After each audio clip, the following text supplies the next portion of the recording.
If you're only reading self-help books, that's a red flag. We need more than the subtle art of not giving a fuck. Honey, you do that with your attitude all the time.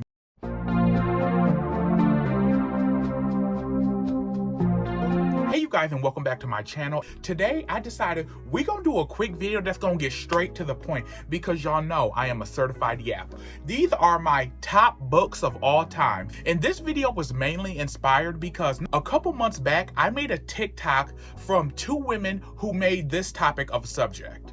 I have one question for the guys. Why is it that you lot never read fiction books? Because it's everyday motivation, rich dad, poor dad, 40 was a power, get rich or die trying. Like, it's never a fiction book.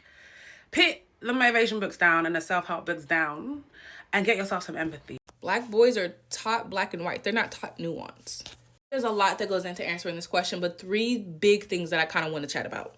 One, we don't allow little boys to have a sense of imagination. Two, we don't teach young black boys empathy. And three, and I'm going to say this as somebody who's been teaching English for the last 5 years, we don't prioritize reading as much as we should. I agree with them, first of all, 100,000%.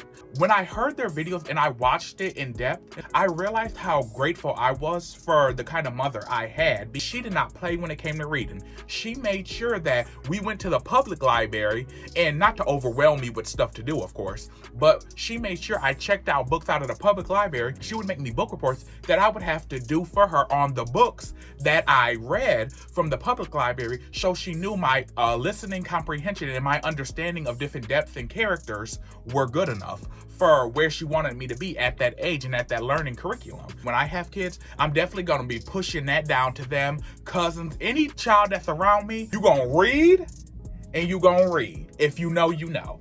And I stitched that video a couple months back because I think black boys lack imagination, and just men in general of all races. They don't let their hair down metaphorically. They don't exhale. If you're only reading self-help books, that's a red flag. I'm sorry. And I know self-help books and red flags, that's kind of like an oxymoron, but here's my thing. Let your mind run free. Have some fiction, have some fantasy. Whatever your favorite TV show is, whatever your favorite genre of music is, find what your favorite film is. If you like horror, thriller, science fiction, stuff like that. Find what you get into and then look for those genres of books. But yeah, I think it's very important men read more things than self-help books because we need more than the subtle art of not giving a fuck. Honey, you do that with your attitude all the time. You don't need the subtle art of not giving a fuck. You know, some of them are good. I'm not saying your enlightenment books. Some of them are good, but don't let your personality be wrapped just around self-help books and just surface level shit of rich dad, poor dad. Come the fuck on. How to be rich in 30 days. Be for real. You're reading a fantasy that's under self-help. You talking about rich dad, poor dad. Do you got a dad? Because when I tell y'all I've been there, the subtle art of not giving a fuck. Hello, everything is fucked. You don't need this book when you can look at your president. Everything is fucked. Bitch, read things outside of your perspective, outside of self-help books. Self-help books are fine.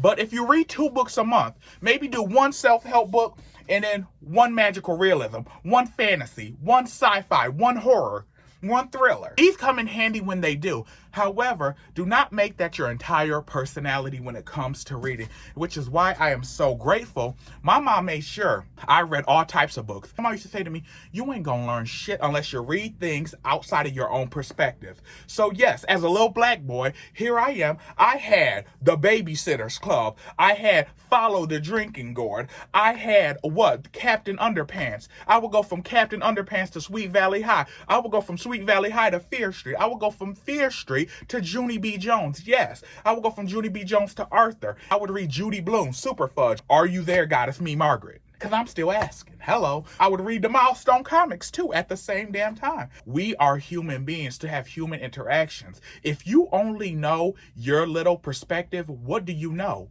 You don't know shit. If you only read from your perspective or your ethnicity, what do you know? It's like when you know stereotypes about somebody. If I know a stereotype about your culture, your ethnicity, your race, whatever, set up by society and what they want me to believe by you, I don't know shit about you.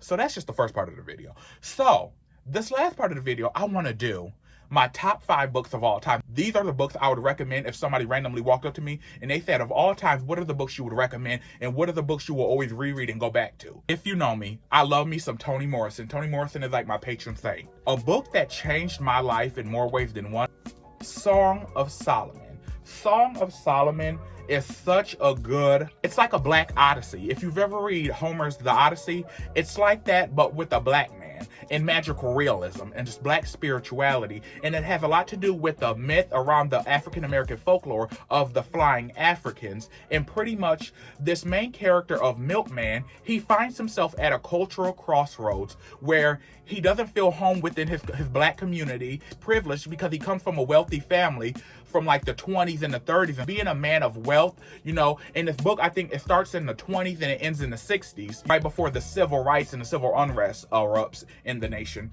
This is about a black man named Milkman Dead. The family's last name is Dead, and he's spiritually dead, he's emotionally dead, and he only worries pretty much about himself. And long story short, he has to go on a self-discovery of his ancestral heritage to find out who he really is. And he ends up finding out that his family comes from a group of people called the Flying Africans. And if you don't know what the Flying Africans mythology is, it's about back in slavery times, and a lot of people felt this is real because, like I say, all myths come from some line of truth. Some people would say they would see black people just drop their stuff and fly back to Africa.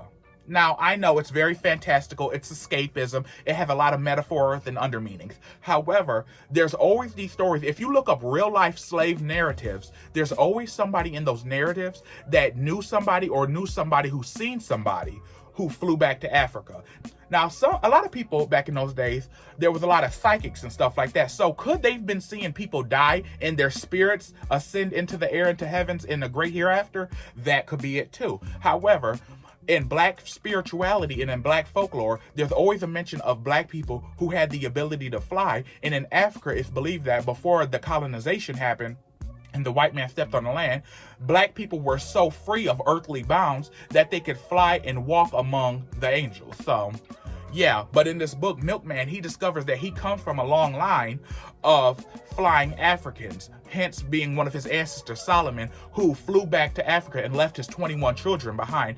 And it's just a good book of self-discovery and finding out who you are. Hey, this book is so good because it teaches you, if you don't know about your ancestors, white, black, Chinese, I don't care what you are. If you don't know about your ancestors, you can't really go forward in life. Because if you don't know where you came from, you don't know where you're going. And the names in this book, these names in these books are so creative. I love it. Like the main character, the family's last name is Dead, which is a metaphor for them being dead, but it's also their real last name. There's a character in here named Pilate, you know, and a lot of these have biblical lore to it because, you know, Pilate, I think Pontius Pilate is the one who ordered Jesus' death in the Bible. He has a favorite aunt named Pilate, a lover who's also his cousin named Hagar. He has a sister named 1 Corinthians Dead. I said, that name 1 Corinthians is so gorgeous. I would name my child 1 Corinthians. He has another sister named Magdalena, but she's called Lena. His dad is named Macon Dead. He has a best friend named Guitar. It's just so many beautiful names in here, and I love creative names. I don't want no basic ass name. Brad. No. Give me Macon. Give me Milkman. Give me all of that shit. Give me Empire State. There's a guy named Empire State in here. There's a guy named Nero. There's a guy named Hospital Tommy. It's just beautiful. I love it. And black people are always so creative when it comes to names. So big ups to us. But like, I love Song of Solomon so much. I have 3 different versions. And I'm trying to get the UK version, but that should be so expensive. So if y'all ever know anybody who has this version, I will gladly pay you. I'm not going broke for it, but I want that cover so bad. One of my favorite quotes from this book is the quote that called me the fuck out on my bullshit. This scene that I'm about to read, this is where the character of Milkman realizes he's very self-serving and he only wants to have people's joy. He doesn't really care about people's misery. The theme of this passage is deserve. It sounded old, deserve. Old and tired and beaten to death, deserve. Now it seemed to him He was always saying or thinking that he didn't deserve some bad luck or bad treatment from others. He told Guitar that he didn't deserve his family's dependence, hatred, or whatever. That he didn't deserve to hear all the misery and mutual accusations his parents unloaded on him. Nor did he deserve Haggard, his cousin and lover. Nor did he deserve Haggard's vengeance. But why shouldn't his parents tell him their personal problems? If not him, then who? And if a stranger could try to kill him, surely Haggard, who knew him and whom he'd thrown away like a wad of chewing gum after the flavor was gone, she had the right to kill him too. Apparently, he thought he deserved only to be loved from a distance, though, and was given what he wanted, and in return would be what? Pleasant, generous? Maybe all he was really saying is, I'm not responsible for your pain. Share your happiness with me, but not your unhappiness. That passage really spoke to me, and that made me look at it like, you can vent to people, people should be able to vent to you. And don't use that toxic therapy talk where I can't take all this on today, but you can dish it, but you can't take it. Hey, can you mentally handle something after they just dump some shit on you? Bitch, can you mentally go to hell? But anyway, so Giovanni's Room by James Baldwin. This book hit me like a ton of bricks. Now, the hype around Giovanni's Room is right. Honey, this is good. When I read this book, I do immersive reading. The plain definition of immersive reading is when somebody has the audio book and a physical copy, they have noise canceling headphones on, and they read it with the audio book. It's kind of like when you're in school and the teacher reads aloud and you follow along in the book. However, my version of immersive reading is when you have a soundtrack that you think fits the aesthetic of the book and you listen to the instrumentals of certain music while you read to immerse yourself better in the world. When I read this book, I had on repeat Arctic Monkeys, I Want to Be Yours. That's one of the best songs of all time, FYI. And I read this book and it was beautiful. It was so beautiful, heartbreaking. It was like a beautiful Greek gay tragedy, and I loved it. And he said one quote in here that, now I'm not going to read every quote from every book that I love, but this one is another one that really touched me. It says this, and this perhaps was the first time in my life that death occurred to me as a reality.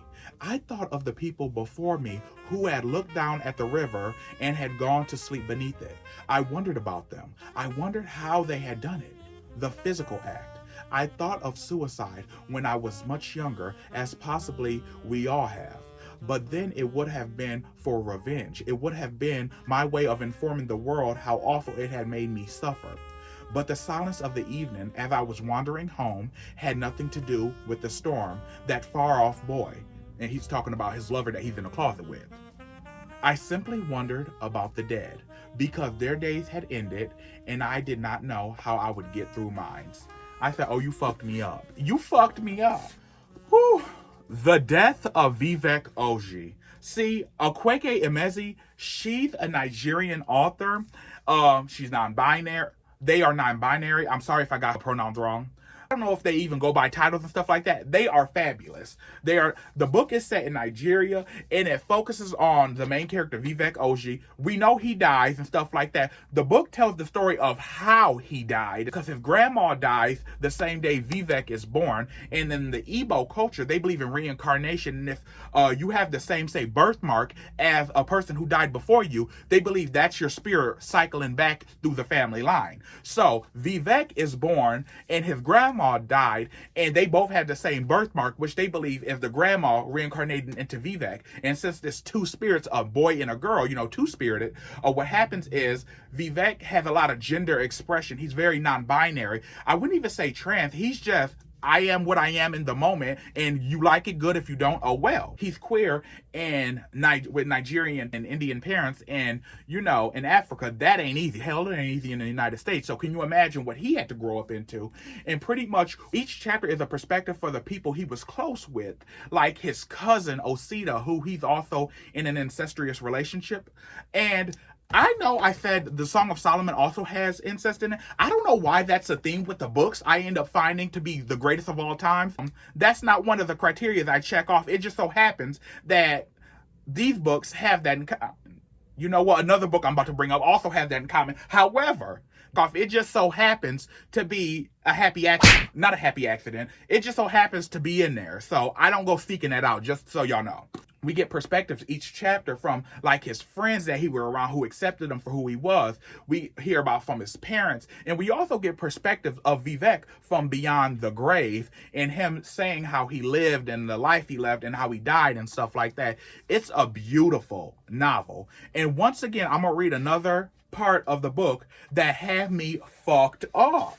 And it is the very last page. Oh, it is like poetry. It is Maya Angelou, Toni Morrison, beautiful level poetry. It says, now this is after he died and he's speaking from the great beyond, the afterworld. I wonder if anyone is pleased that I finally got my Igbo name. If my grandmother, floating somewhere here with me, is happy to be acknowledged at last. I would say it's too late, but time has stopped meaning what it used to. I don't mind anymore. I see how things work now. From this side, I was born and I died. I will come back. Somewhere you see in the river of time, I am already alive. Girl, Okweke, you fucked a bitch up. A Gathering of Old Men. I just recently read this book, literally like last night I finished it, by Ernest J. Gaines. Such a good novel. So pretty much it's about a black man on a plantation who kills this racist white man.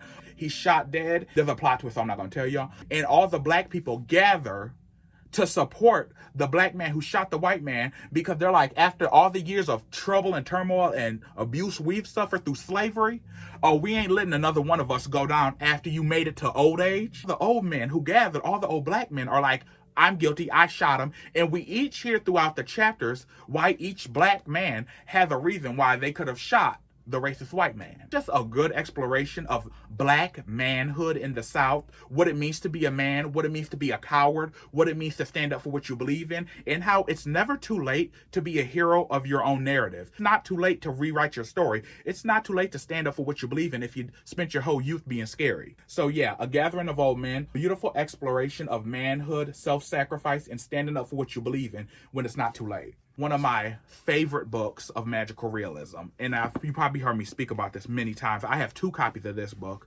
100 Years of Solitude. Now, this book is kind of dense, and I'm not one of those people who like to read those big chunky books that look like the Bible. I'm like, honey, I don't need to read the greatest story ever told. I'm good. 100 Years of Solitude depicts the story of the Buendia family. Gabriel Garcia Marquez, he was heavily awarded for this novel. It's a beautiful work of magical realism. It depicts the Buendia family going through 7 generations, 100 years of this family and this turmoil that circles them, and generational curses and just magicalness and just craziness and violence and assault and incest and just crazy shit.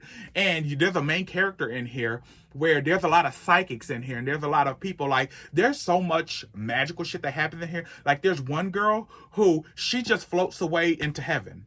The character in here named Aureliano, he's clairvoyant, so he'll just stare off into the distance and pretty much he'll know when something's about to happen and he'll warn people. There's so many things. There's a girl who comes with a bag of bones, and the bones are still alive because they're of her parents. So it's like, the way I looked at it is like a metaphor of carrying your ancestors with you wherever you go. There's flying carpets. There's a magical man named Melodiquest. There's a sleeping plague that keeps everyone up, and it causes them to have like an Alzheimer's type effect. There is a lot of incest in here, so if that's not your thing, I don't think it's nobody's thing except for the people who do it. But when they have it in a book, like, it's not a deal breaker for me. I'm just like, okay, I'm gonna read through it and stuff like that and get back to the plot. But this book is also one of those books that I would say it's dense. The sentence structure, it's like, sometimes you look at it and it's like, oh, it just goes on and on and on. And it's like, the book is told the way we recollect memory. Like how sometimes we'll be doing something, say we're doing dishes, and all of a sudden a scent or a smell will trigger a memory, which will bring us into a past recollection. 100 Years of Solitude is a magnum opus. It is gorgeous. I love this book. And it shows the reciprocalness of when you don't learn from the past, you're doomed to repeat it. A beautiful book. I love this. And I watched the whole entire Netflix part 1 of 100 Years of Solitude in Spanish with English subtitles. And usually I don't do subtitles because I'm a lazy watcher. However, girl, this book, so good. 100 Years of Solitude A Gathering of Old Men, The Death of Vivek Oji, The Song of Solomon, and Giovanni's Room. These are my top books of all times that no matter where I am, if you ever ask me for a recommendation of a book, I'm going to tell you these. And get on your critical thinking cap, because some of these passages you're going to have to reread. But I want to thank you guys for watching. Like, comment, and subscribe. And don't worry, because within my next coming up videos, I have some spring equinox videos coming up. I have some story time vlogs of growing up with psychic parents and stuff like that. I have all types of spooky story times and just a lot of good shit coming. So be on the lookout for that. I want to thank you guys for watching if you made it this far. And I will see you guys next time at the same time, same place. And lastly, let your imagination run wild and read something outside of self-help. Have some fun. Let yourself exhale. Read some fiction.